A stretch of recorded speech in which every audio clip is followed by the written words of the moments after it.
안녕하세요. 잘들 지내셨죠? 저는 운동을 가르치는 사람이에요. 운동을 가르치는 사람인데 각 아이들한테 주문하는 내용이 다 달라요. 어떤 아이들은 인내심이 좀 있고 힘이 없고, 어떤 애들은 힘이 있는데 인내심이 없고. 저는 주로 팀별로 줄을 세워서 시합을 하게 해요. 그러면은 자기가 하기 싫어도 뒤에서 막 밀어야 되고 쫓기는 느낌이 있어서 정신없이 해요. 근데 마지막에 하나는, 예를 들어서 선생님이 10개를 주문했는데 너는 할 수 있어. 2개만 더 할 수 있어. 2개를 간신해. 근데 하나만 그럴 때에 아이들이 다 보고 있고 하나만 더 할 때 아이가 해낸다는 그런 성취감, 또 해냈을 때에 자기가 실력이 느는 그런 것 보면은 아이들이 굉장히 좋아하고 만족해하는 것 같아요. 하나님께서도 우리 모든 하나님의 자녀들이 각자 성향, 환경 다 다르지만 하나님의 방법대로, 하나님이 쓰시고자 하는 방법대로 훈련을 시키시는 것 같아요. 제가 고백하는 것은 늘 하나님께서는 실수하지 않으신다는 것, 그리고 나와 함께 하신다는 것을 이 시간에 고백하고 싶습니다. 이 시간에 하나님은 실수하지 않으신다는 찬양 드리겠습니다.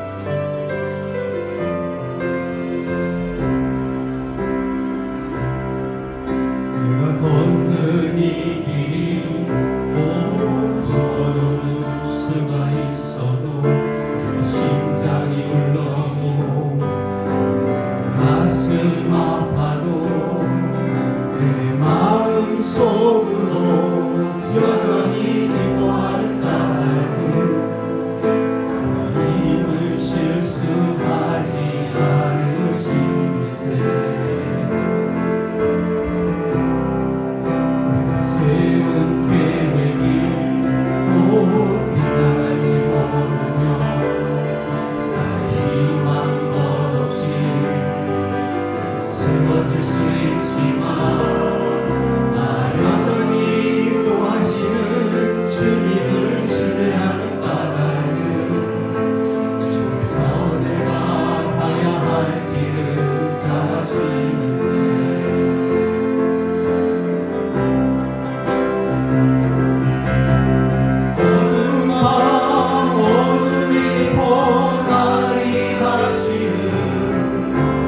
알지 않을 것 같아 보여도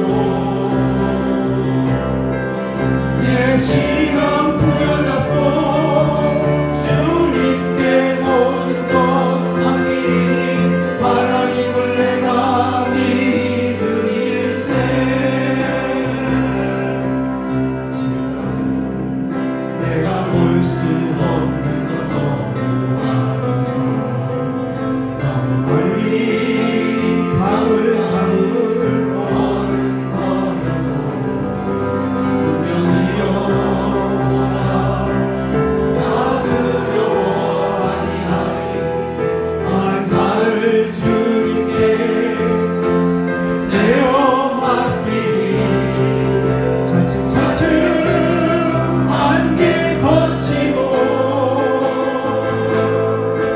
하나님 지으신 빛이 뚜렷이 보이려 한 길이 원통 어둡게만 보여도 하나님은 실수하지 않으신다. 차츰 안개 거치고 하나님 지으신 뚜렷이 보이리라 한 길이 없고 어둡게만 보여도 하나님은 실수하지 않으신다네. 오, 신실하신 주,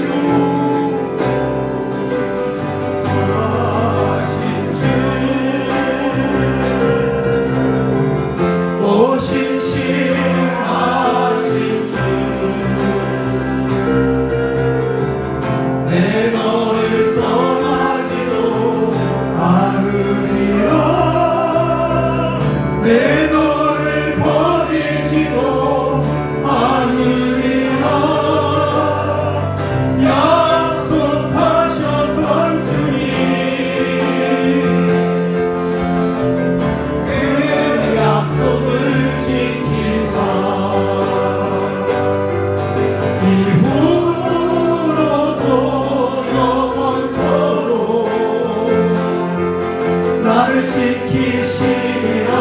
확신하네. 하나님 한 번도 나를 하나님 한 번도 나를 실망시킨 적 없으시고 언제나 공평과 은혜로 나를 지키셨네. 지나온 모든 세월들 지나온 모든 세월들 돌아보아도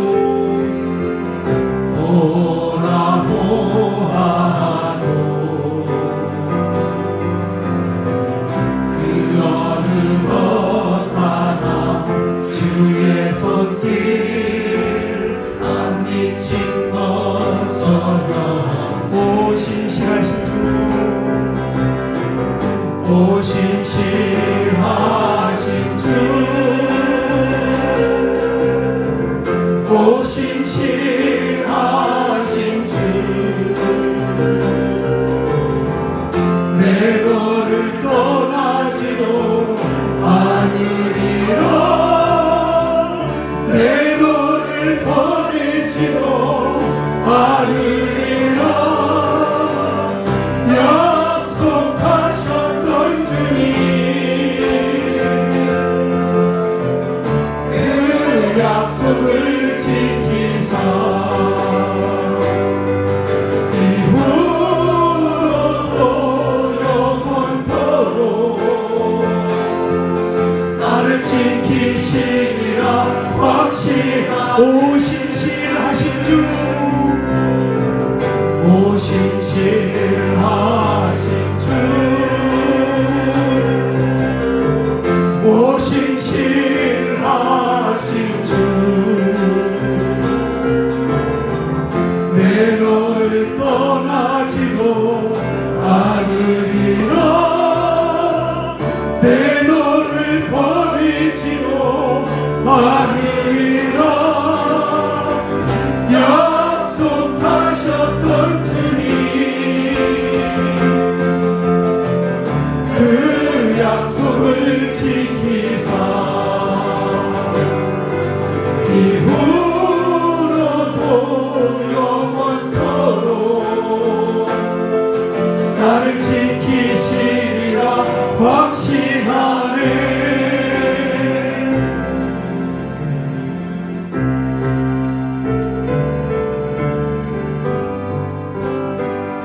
그의 영광 이곳에 가는데 우리 손에 주님과 함께 찬양하며 우리는 전진하리 모든 열방 주 볼 때 주의 은혜 함께 주의 은혜 이곳에 가는데 우리 손에 주님과 함께 찬양하며 우리는 전진하리 모든 열방 주 볼 때 주의 은혜 이곳에 가득해 주의 은혜 이곳에 가득해 우리 손에 주님과 함께 찬양하며 우리는 전진하리 모든 열방 주 볼 때까지. 이 시간 함께 기도하며 나아가기를 원합니다. 기도하실 때 하나님 6월의 마지막 주일입니다. 오늘 이 예배를 통하여서 6월 한 달을 잘 마무리하게 해주시고 1년의 중간쯤을 살았는데 우리 인생이 언제 끝이 날지 모르지만 우리 인생 전체를 뒤돌아보며 또 앞으로 우리가 찬양했던 것처럼 여전히 신실하게 우리를 인도하신 주님을 신뢰하며 나아가는 이렇게 이렇게 믿음으로 주님 앞에 나아가는 귀한 예배 되게 없어서 간절히 하나님 앞에 목소리로 기도드리고 이 모두를 대표해서 최동호 집사님 기도해 주시겠습니다. 함께 기도드리겠습니다.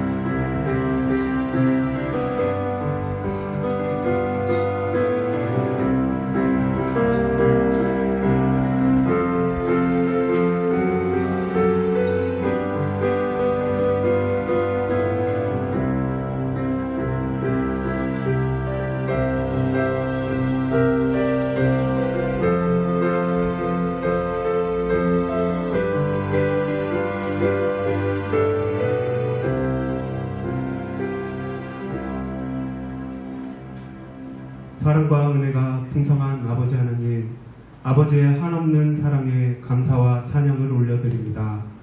입술로는 하나님 한 분만으로 만족한다 하며 실생활은 그러지 못했음을 고백하고 회개합니다. 우리네 인생의 주인이 하나님임을 잊으며 살았던 시간들을 돌아봅니다. 그럼에도 불구하고 여전히 하나님은 저희를 눈동자처럼 지켜주시며 불기둥, 구름기둥 가운데 저희가 길을 잃지 않고 살아갈 수 있게 하여 주시며 예배 자리에 우리가 설 수 있도록 시간과 장소와 환경을 허락하여 주심에 또한 감사를 드립니다. 오늘은 성례주일로 주님 앞에 예배를 올려드립니다. 예수님의 피와 살을 우리가 먹고 마시며 우리는 죽고 예수로만 가득한 인생 될 수 있도록 축복하여 주소서. 사랑하는 우리 자녀들이 유아세례, 학습, 세례, 입교가 있습니다. 인생의 여정길 가운데에서 사랑하는 자녀들이 때론 하나님의 손을 놓을 수 있지만 어떤 상황에서도 아이들의 손을 절대 놓지 않으시는 하나님을 기억하고 아버지의 사랑을 다시금 확신하며 동행하는 기쁨이 넘치게 은혜 내려주소서. 다음 주는 종교인 연합으로 함께 예배를 드립니다. 좋은 날씨를 주시며 모든 순서 가운데 각자에게 주어지는 은혜가 있게 하여 주시고 전 세대가 함께 어우러져 주님을 예배하는 의미 있는 시간이 되게 도와주시옵소서. 주님의 뜻에 따라 이곳에 공동체를 세워주시고 지켜주심에 감사를 드립니다. 공동체의 리더십과 함께 하셔서 주님의 뜻에 민감하게 반응하며 말씀으로 공동체를 든든하게 세워가게 하시고 오직 그리스도만 드러나는 공동체 되게 하소서. 6.25 금식을 통해 우크라이나를 돕고자 합니다. 나만, 우리만이 아니라 주위를 돌아보며 하나님의 시선이 머무는 곳에, 사랑의 손길이 필요한 곳에 우리의 작은 사랑을 전하는 축복의 통로가 되게 하소서. 말씀 전하시는 김 선생님께 성령의 충만함을 허락하시고 전해야 할 말씀을 담대하게 전하게 하소서. 이 시간 우리에게 들려지는 진리의 말씀으로 인해 우리 안에 썩어져가는 구습을 따르는 옛사람을 벗어버리고 오직 심령이 새롭게 되게 하소서. 하나님을 따라 의와 진리의 거룩함으로 새 사람을 입고 우리 안에 세상을 사랑하는 마음을 버리고 날마다 주님이 기뻐하시는 뜻을 따라 살아갈 수 있는 힘을 허락하여 주시기를 원하고 우리의 예배를 받아 주옵소서. 감사드리며 이 모든 말씀 사랑이신 예수 그리스도의 이름으로 기도드립니다. 아멘.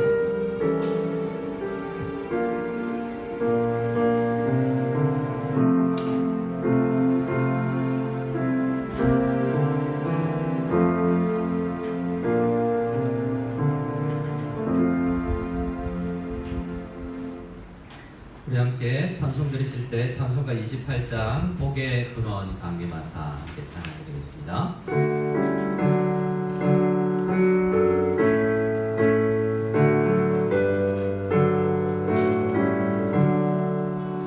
복의 근원 감기마사 찬송하게 하소서.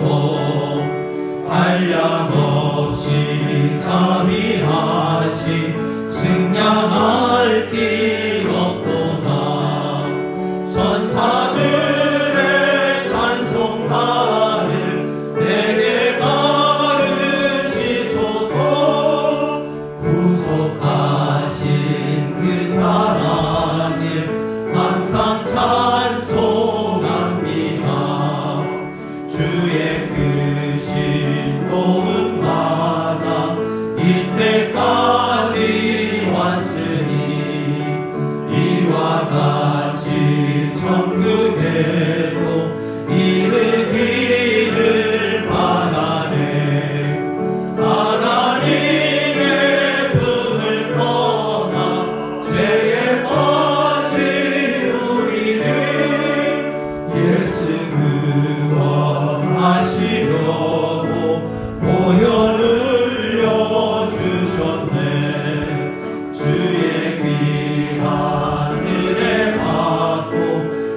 일생 빚진 자되네 주의 은혜 사슬 빼사 나를 주께 매소서 우리 마음은 연약하여 범죄하기 쉬우니 하나님이 받으시고 천국 이르시소서.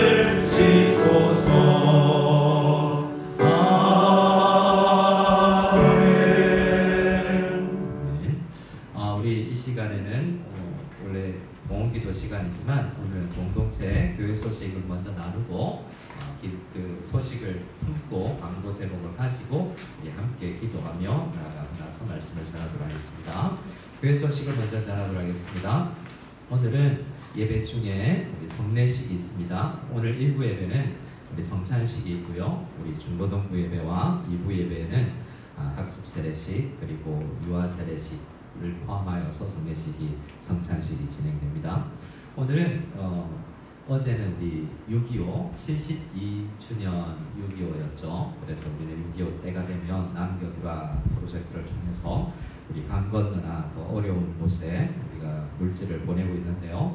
지난주에 강구했고 오늘 우리부터 우크라이나 특별 행동을 시작합니다. 그러니까 우리 함께 특별히 기도를 흘려보내기를 원합니다. 기도를 흘려보내고 나서 또 하나님께서 은혜 주시는 대로 우리 행동하기를 원하고요. 우리 예배부에서는 다음 주 현장에서는 QR코드를 통하여서도 참여할 수 있도록 계획을 한 것 같습니다. 다음 주까지 우리 진행되는 우리 남겨두라 프로젝트에 참여해 주시면 감사하겠습니다.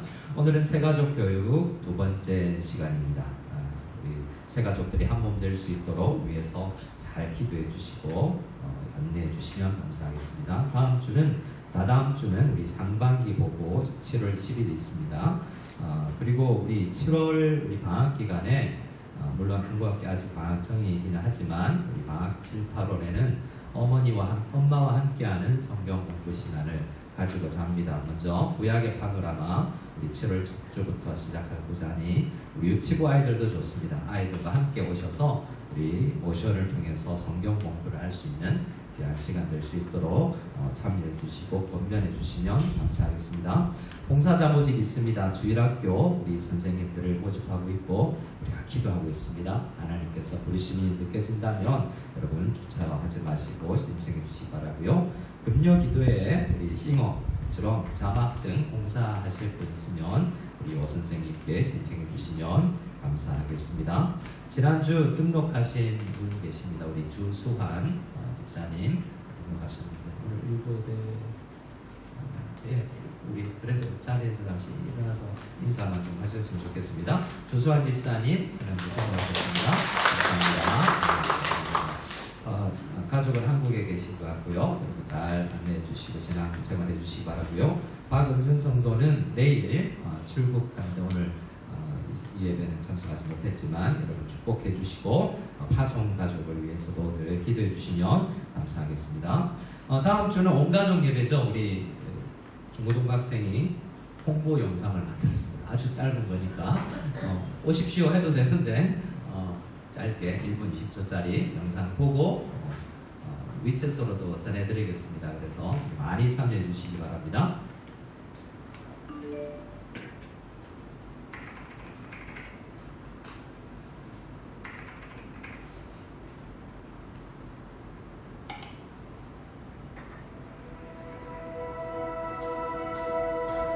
나보다 나를 잘 아시는 주님 내가 주를 떠나 어디로 가겠나이까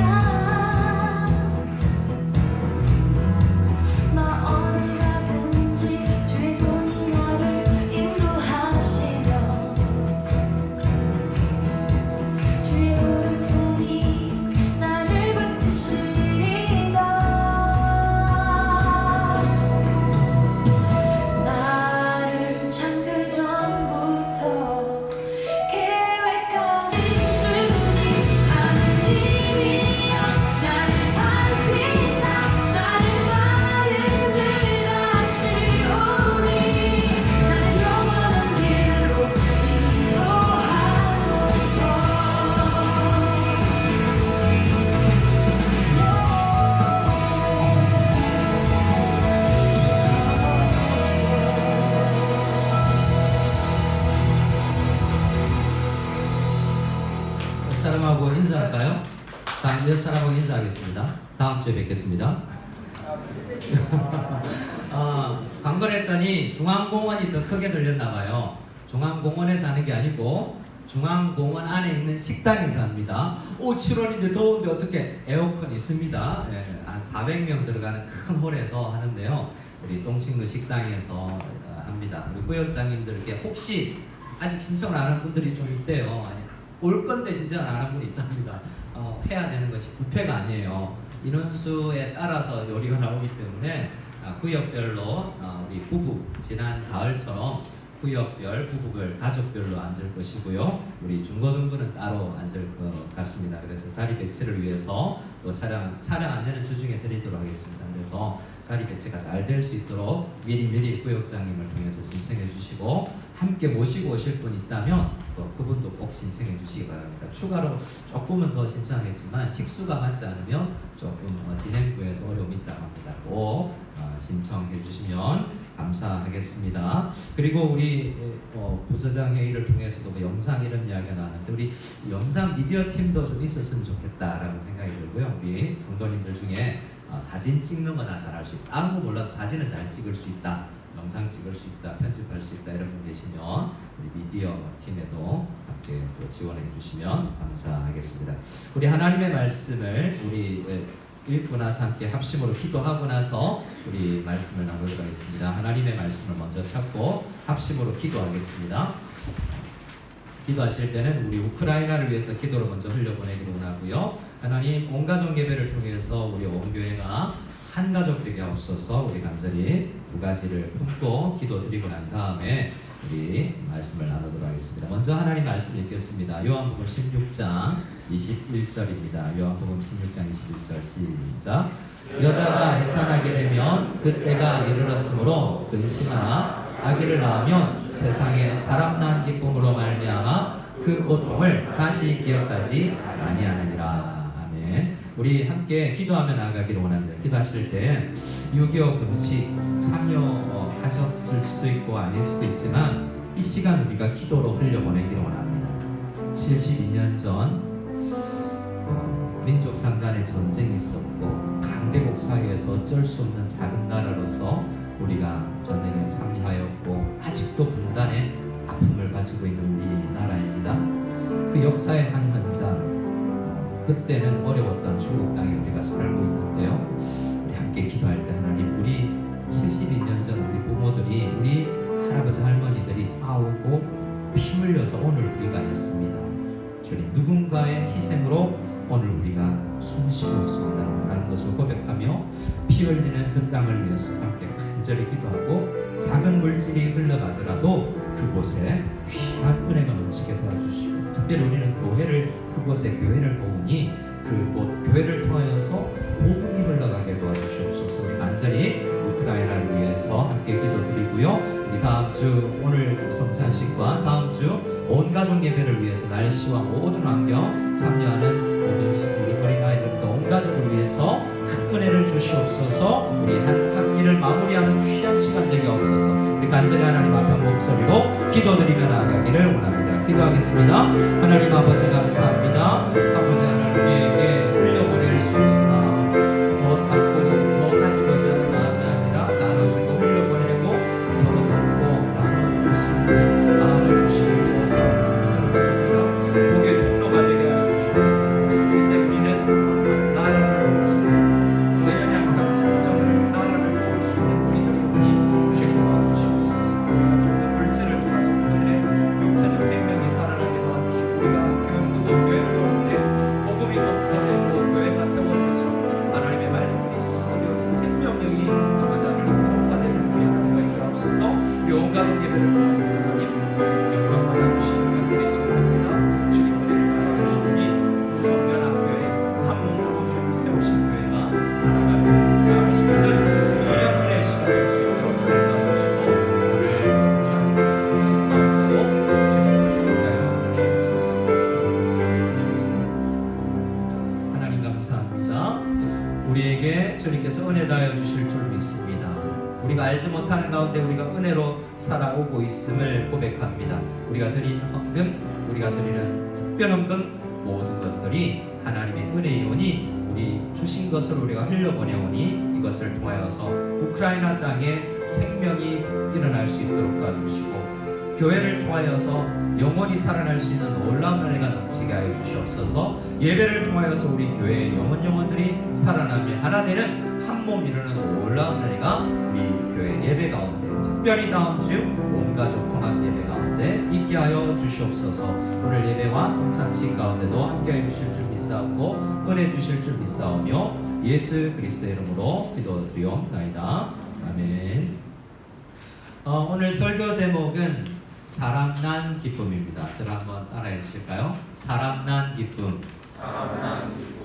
요한복음 16장에 고통스럽지만 기쁨이 있다라는 이야기를 하고 있습니다. 그래서 오늘은 생명이 태어나는 것을 통하여서 우리가 어떻게 기뻐할 수 있는지, 그 과정에 어떠한 일이 있었는지를 한번 생각해 보기로 합니다.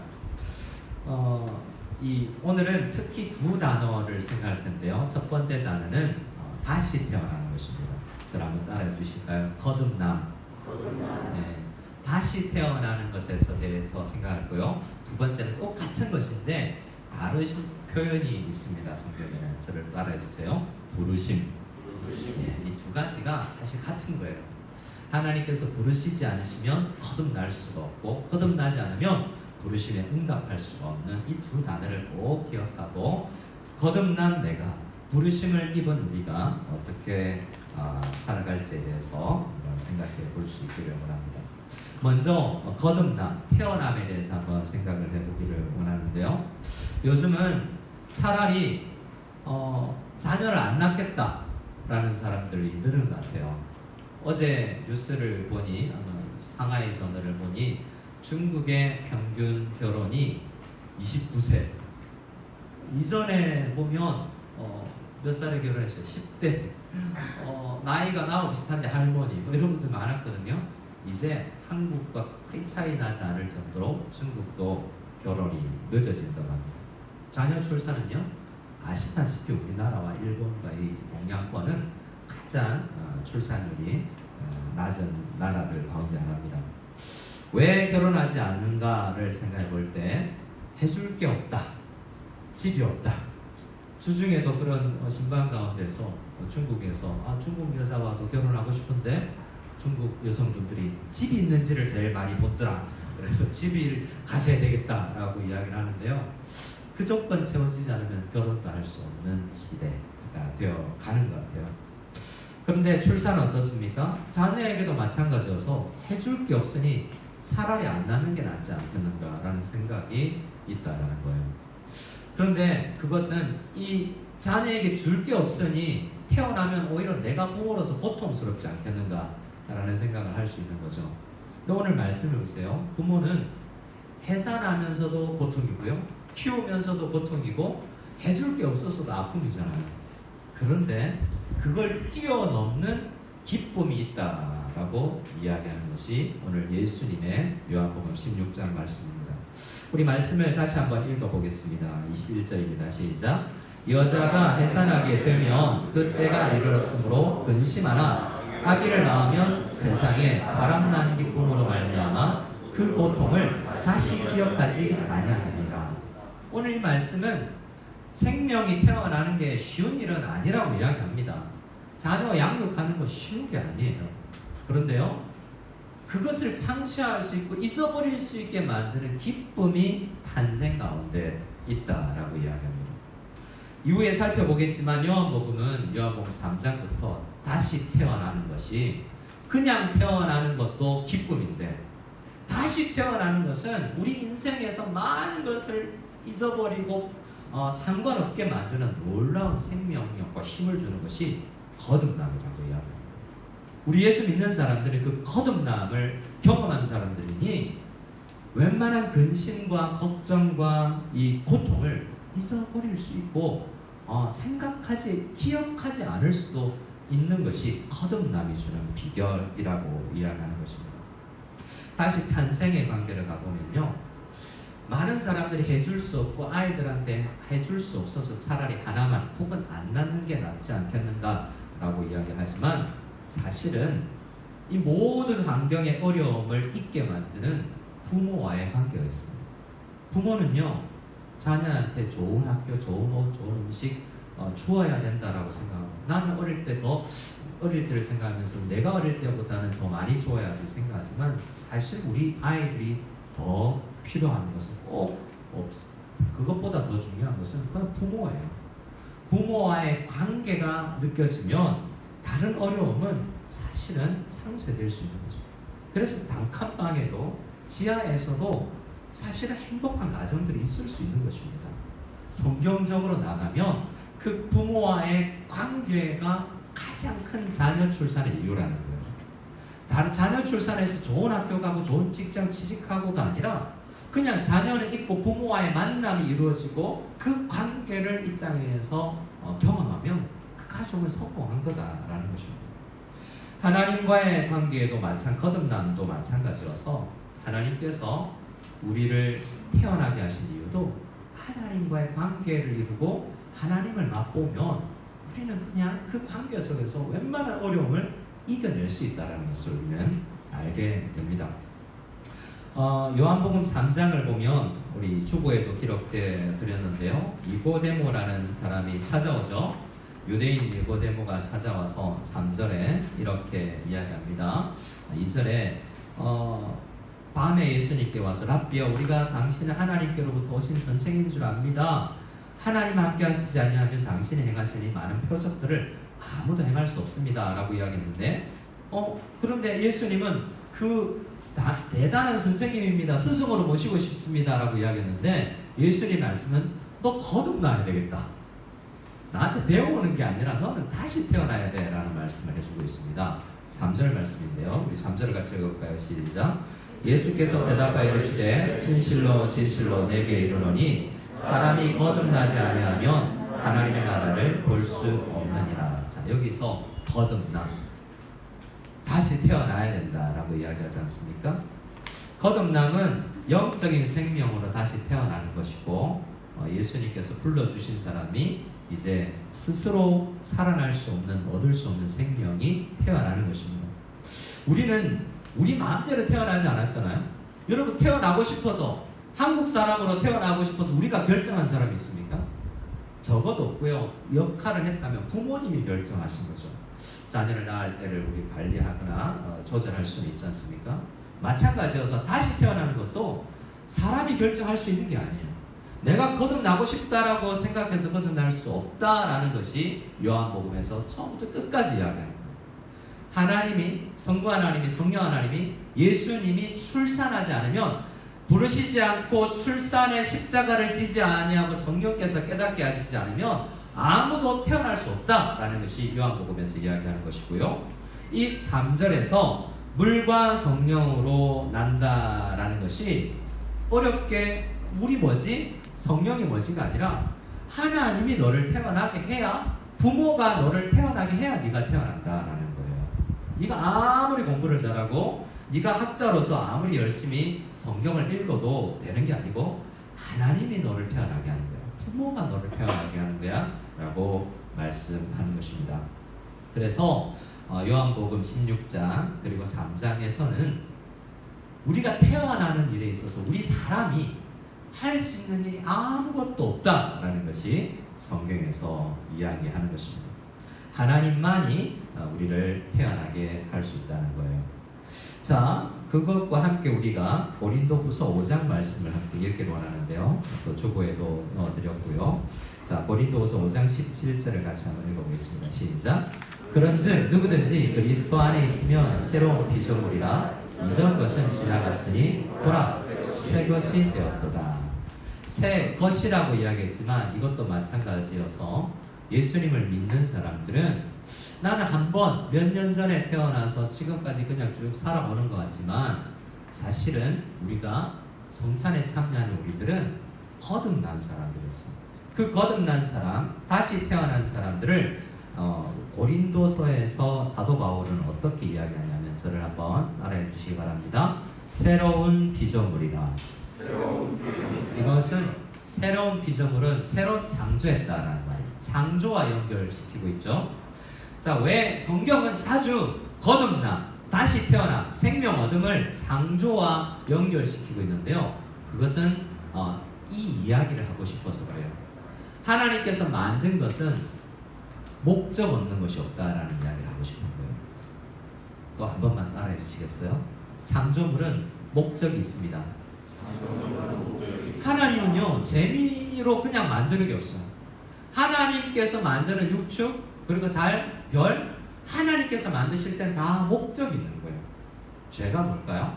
목적을 상실한 게 죄예요. 아담과 하와가 왜 죄 지었죠? 창조를 해주신, 생명을 주신 하나님께서 원하는 대로 안 사는 게 죄잖아요. 그래서 히브리어로 죄라는 단어가 여러 가지 있지만 하르말티아라는 단어는 관역을 맞추지 않은 것이라고요. 목적대로 안 산 거죠. 자, 목적대로 안 사는 우리를 포기하지 아니하고 거듭 태어나게 해주신 것이 은혜예요. 우리는 우리가 스스로 생각해서 내가 다시 태어나야지라고 살지 않았다는 거예요. 하나님께서는 성경을 읽는 우리에게 너 다시 태어났으니 첫 번째 아담과 하와가 그랬던 것처럼 창조의 목적을 상실하지 마라. 거듭 태어난 다시 피조물이 된 우리도 목표가 있다라고 이야기하는 것입니다. 여러분 생각해 보세요. 여러분 오늘 우리 가정의 목표는 뭡니까? 단기 목표가 있고 장기 목표가 있겠지만 우리 인생 전체 목표가 뭐예요? 대부분은 생각하지 않고 삽니다. 아침에 일어났기 때문에 시계 보고 늦었네 하고 뛰어나고 하루를 시작하고 밥 먹을 때 됐네 밥 먹고 월급 때 됐네 월급 받고 그냥 그렇게 살아갈 수가 있어요. 나는 대학을 가야 돼. 대학을 갔으면 취직을 해야지. 취직을 했으면 결혼을 해야지. 결혼하려면 집을 장만해야 돼. 이런 목표들이 있지만 진짜 목표가 뭐냐고요. 성경을 읽어보면 우리가 그냥 살아가고 단기 목표들을 가지고 살아가는데요. 성경을 읽어보면 창조 피조물들이 재창조된 피조물들이 무엇을 향해서 달려가야 될지를 가르쳐 줍니다. 그래서 그냥 살다가 그 목표를 알고는 다른 작은 목표들도 그 목표를 향해서 방향성들이 조금씩 조정되는 거예요. 그것을 세계관이 정리되는 거죠. 큰 목표를 알아야지 돈을 어떻게 쓸지가 결정되고 큰 목표를 알아야지 공부를 왜 해야 되는지가 결정될 거 아니에요. 그래서 성경은 의미 없이 태어나는 존재는 한 사람도 없다고 해요. 다 의미가 있는 거예요. 다른 말로 목표가 있는 거예요. 하나님께서 우리를 거듭나게 하셨을 때는 이렇게 살아라고 목표를 주시는 것이랍니다. 그래서 우리는 거듭남과 동시에 방향성이 있는 인생이 되고 목적이 있는 존재가 된다라는 것을 알게 됩니다. 그래서 우리는 늘 신앙생활하고 이 성찬식에 참여하면서 내 인생의 목표는 뭐지? 뭘 이루면서 살아야 되지? 하나님은 오늘 내가 어떻게 살기를 원하지? 이 생각을 하면서 우리가 성찬식에 참여해야 된다는 것입니다. 성경에 보면 여러 가지 목적이 있죠. 아주 위대한 목적을 이루는 사람들이 있는데요. 복음 전도하는 목적을 이루는 사람, 교회를 세우면서 큰 것 같잖아요. 근데 성경을 보면 거듭난 사람들은 죄송합니다. 또 따라해주세요. 사랑하며 살아야 합니다. 성경은 거듭난 사람은 사랑하면서 살아야 된다고 이야기해요. 고린도전서 다음 주에 우리가 이야기하겠지만 여러분 그거가 거듭난 사람의 목표예요. 가까이는 부부가 남편이 아내를 사랑하고 아내가 남편을 사랑하는 게 거듭난 사람의 목표예요. 원수까지도 사랑하는 게 거듭난 사람의 목표죠. 그러니까 우리가 거듭났는데 내가 사랑하지 못하는 사람들 있잖아요. 그러면 목표가 거듭났으니 이 목표를 이룰 수 있도록 주님께서 도우실 것이야 라고 생각하고 사랑하면서 살 수 있도록 기도를 하고 그 목적을 이루어야 되는 것입니다. 미움, 다툼, 시기, 질투가 우리에게 스물스물 들어와요. 그것과 싸우면서 사랑을 쟁취해 나가는 것이 하나님께서 거듭난 사람에게 목표를 이루게 하는 것입니다. 그리고 거듭난 사람들은 내가 거듭나게 한 것이 아니라 하나님께서 물과 성령으로 하나님 주도권으로 두 번째 살펴볼 부르심과 거듭나게 하심과 의롭게 하심과 영화롭게 하신 모든 일에 있어서 우리가 아니라 하나님께서 하신다는 생각을 할 때 어떤 생각을 할 수 있냐면 첫 번째는 목표를 이루면서 살아야지라는 생각을 하게 하고요. 두 번째는요. 사람 바라보는 시각이 달라지는 것입니다. 주변에 변화되지 않은 사람들 있잖아요. 변화될 것 같지도 않은 그 가능성이 없어 보이는 사람들 있잖아요. 그 사람들을 보면서도 하나님은 저 사람도 변화시킬 거야 라는 기대를 가지게 하죠. 포기하지 않는 마음을 우리에게 주시는 것입니다. 사무엘서 30장 우리 새벽 기도의 말씀을 큐티도 하시고 계신데요. 그 가운데는 정말 아직 변화되지 않아서 물질관이 다른, 국가관이 다른 이 나쁜 사람들, 도둑과 같은 악한 생각을 가진 사람들이 다윗을 따라다니는 600명 중에 있었어요. 근데 다윗은 그들을 보고 뭐라고 그랬지 아세요? 다른 사람들은 그 사람들은 나쁜 사람들, 생각이 틀린 사람들이라고 하겠지만 다윗은 형제들아라고 불러요. 우리 그렇게 살면 안 됩니다. 거듭나고 하나님을 알았기 때문에 그 사람들을 포기하지 않는 거죠. 저 사람들도 내 형제다라고 생각하고 내가 변화된 것처럼 하나님이 하신다라는 포기를 하지 않는 것입니다. 나는 누가 거듭났는지 안 거듭났는지 모르니 나는 하나님께서 하실 거야 라는 믿음을 가지고 그저 사람들을 바라보는 그것을 우리 하나님께서 원하시는 것입니다. 그런 생각을 해보면 여러분 이런 궁금증이 가질 수 있어요. 미국의 어제 뉴스에서 낙태법이 통과됐다고 합니다. 몇십 년 뒤로 후퇴했다고도 하는데요. 기독교는 낙태를 반대하지 않습니까? 그러면 그 아이들, 태어나지도 않은 아이는 생명인데 우리는 왜 낙태를 반대하냐면 잉태될 때부터 생명으로 우리가 치거든요. 그래서 한국에서 우리 기독교 의사들 가운데 생명 주간을 지켜요. 어떻게 지키는 날짜를 계산한 줄 아세요? 12월 25일에 예수님께서 태어나셨잖아요. 그래서 뒤로 10개월을 잉태됐을 때쯤을 생각해서 예수님이 잉태됐을 때쯤의 날짜를 정해서 그때를 생명 주간으로 지켜요. 그래서 우리는 잉태될 때부터 생명이라고 보는 거예요. 그런데 그런 그냥 유산을 했거나 아니면 태중에서 죽은 아이들이나 태어나면서부터 문해아로 태어난 장애로 태어난 사람들도 하나님께서 살리시고 거듭나게 하시면 살아날 수 있구나라는 누구도 포기하지 않고 생명에 대한 기대를 우리가 품게 하는 것이 하나님께서 거듭나게 하신다. 우리는 일반적으로는 말씀을 전하고 듣고 복음을 믿어서 시인하여서 구원받는 걸 하지만 성경은 아니에요. 하나님께서 부르시면 누구든지 올 수 있다는 것이 더 큰 주제입니다. 그래서 우리는 두 번째 주제인 부르심으로 생각하기로 해요. 부르심과 거듭남은 똑같은 단어예요. 거듭나는 것은 생명을 강조하는 것이라면 부르심은요 하나님과의 관계를 강조하는 단어가 부르심입니다. 유희열 씨라고 아세요? 작곡가 유희열 씨가 책을 썼는데 골목에 관한 걷기 좋은 골목 관련된 책이 있어서 제가 온라인 밀리에서 봤는데요. 그 내용에 보면 이런 글이 있습니다. 골목을 이야기하면서 옛날 골목길을 떠올리는 장면이 있어요. 응답하라 시리즈 혹시 드라마를 보신 분이 있는지 모르겠어요. 우리 저 나이 아래 위로는 거의 많이 아파트 안 살고 골목길에서 살았잖아요. 골목길의 특징 중에 하나가 엄마가 밥 해놓고 부르는 거잖아요. 그때는 학원도 잘 안 다니고 그때는 골목길에서 어떻게든 굿을 따먹기 하고 딱지치기 하고 자치기 하고 이렇게 놀았기 때문에 저녁 때가 되면 집에 들어가기 싫은데 부르면 다 들어가야 되잖아요. 엄마가 불러주는데 유효열 씨는 불러줄 엄마가 직장생활 때문에 늦게 와서 자기를 불러주지 않은 외로움을 느꼈다고 이렇게 이야기합니다. 해질 때까지 우리는 참 열심히도 뛰어놀았다. 어둠이 짙어지고 누구야 밥 먹어라 담장감으로 목청껏 부르는 엄마 목소리가 들려오면 친구들은 하나둘 집으로 돌아갔다. 그러나 나 혼자 이 어두운 골목에 덩그러니 남겨졌다. 나를 불러주는 사람은 아무도 없었다. 어머니가 밤 늦도록 일을 하셨기 때문이다. 이 이야기를 하면서 우리는 부르심에 대해서 한번 생각해 보기로 해요. 이 이야기는 성경적 부르심의 전체 이야기를 담고 있지는 않아요. 엄마가 늦게 오니까 엄마가 있는 거니까요. 언젠가는 집에 들어가겠죠. 그러니까 성경적 부르심하고는 좀 다릅니다. 또 아이들은 이렇게 생각하겠죠. 잘 됐네. 더 놀고 싶은데. 누구야 밥 먹어 10번을 불러야 집에 들어가는 아이들도 있잖아요. 아니 그 불러도 안 들어가고 억지로 끌리지 동생 형이 나와서야 그때서야 집에 가는 애들도 있잖아요. 놀고 싶은 것이지 않습니까? 그런데 많이 놀아보면 그냥 골목길에서 혼자 놀아보면 인생의 헛헛함과 배고픔을 느끼게 되는 것이 인생입니다. 이렇게 우리는 불러주지 않으면 뭐 안 불러주면 교회 안 다니면 되지.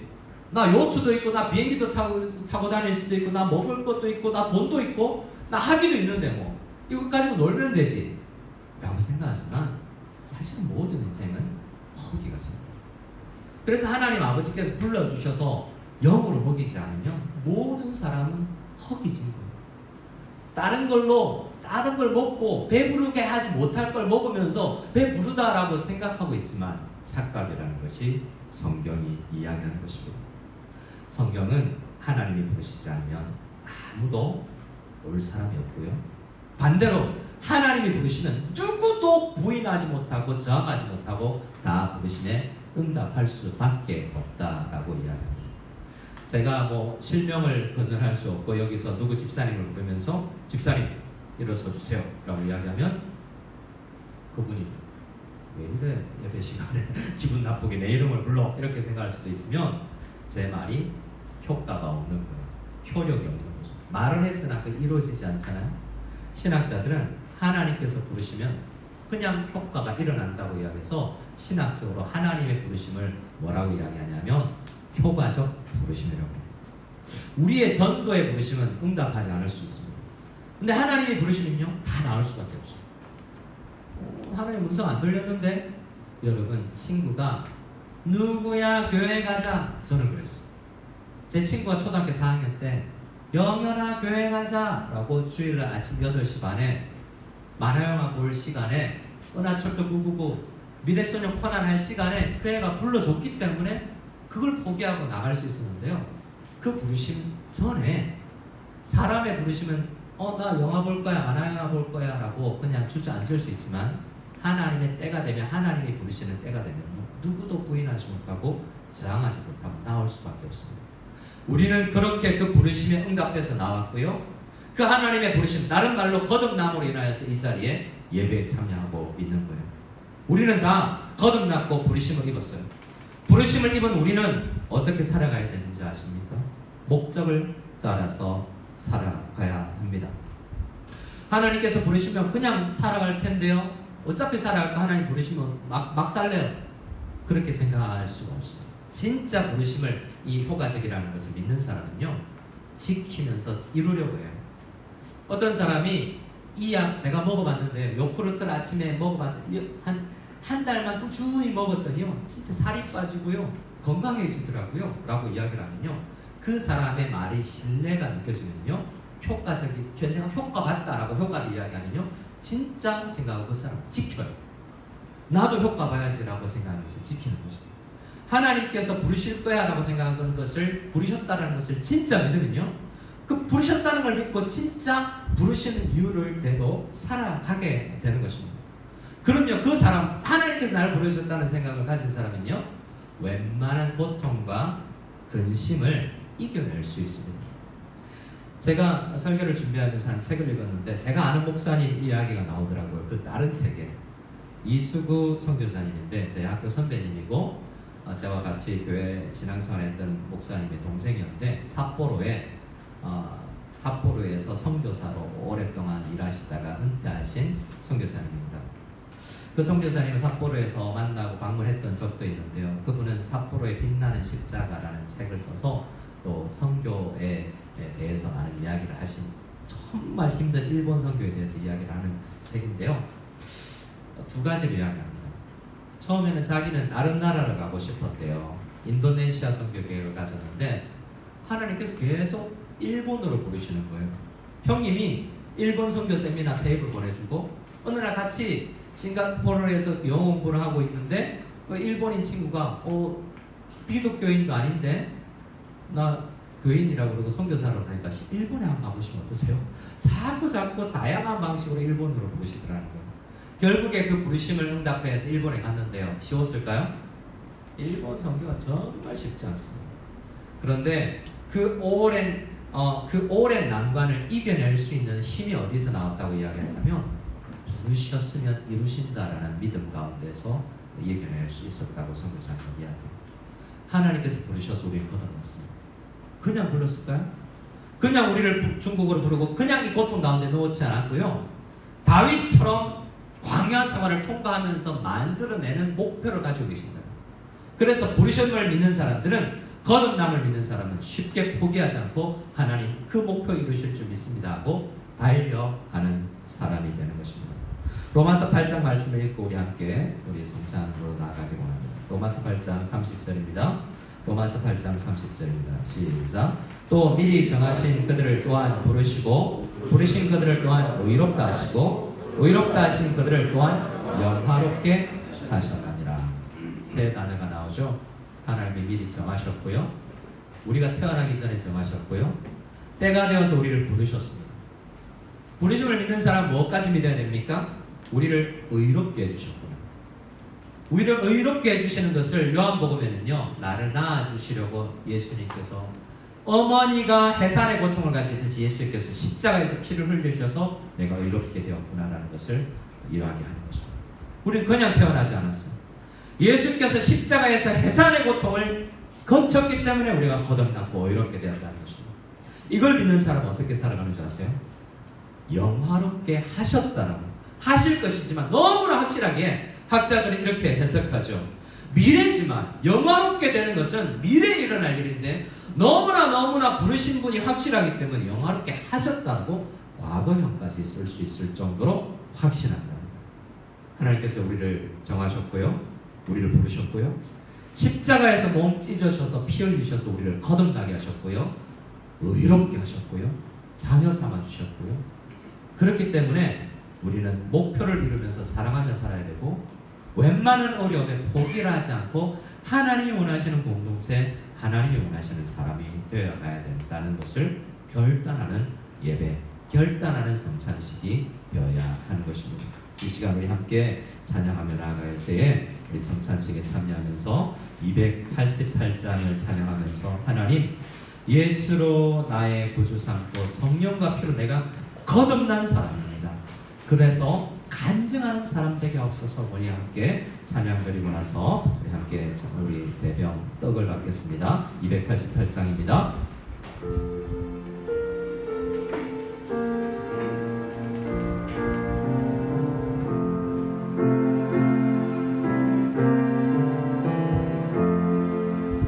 예.